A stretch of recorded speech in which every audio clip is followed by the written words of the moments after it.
As long as I can remember, I've been drawing comic books. One of my earliest memories is a giant-sized coloring book of Spider-Man versus Dr. Octopus.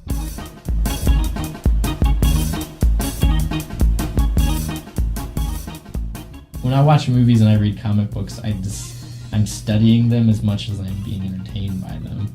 My goal is to become a professional comic book artist. I think the best way my wife put it was, I'm getting to do what I want, so I think you should get to do what you want.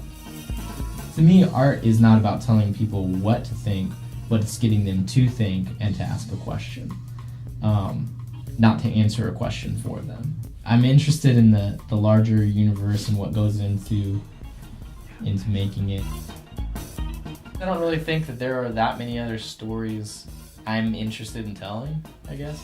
Whom is obsessed with, well, if he's gonna be a man, she's gonna be a man.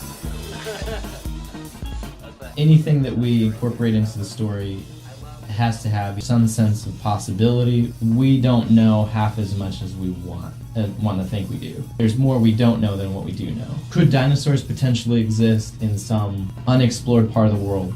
Do I think that or don't I? It doesn't matter. Is the possibility there? Sure. Could there be Yetis? I hope so. But, you know, I'm far from a skeptic, so like, I believe a lot more of this than I probably want you to realize.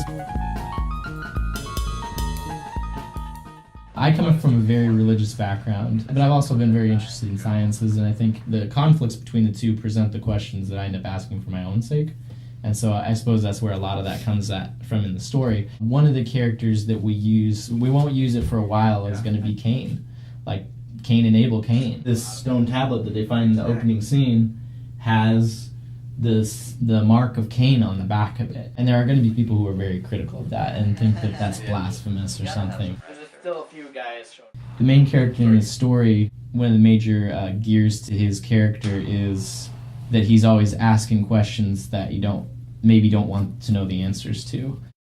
I'm not trying to bring shock art or divisive art. That's not what I'm trying to do. I'm not trying to insult people's beliefs or cultures or anything, but people are going to be. If you raise a question, people are going to be upset. If you believe one thing, then there's a next question to ask. And I think you need to be continually asking yourself those questions. I try not to have the belief that I'm right. But at the same time, I have to, because I have to function as a person. I have to live my life for me, I have to live it with a purpose. I'm working in the understanding of the universe that I have and trying to challenge that and stretch that as much as I can.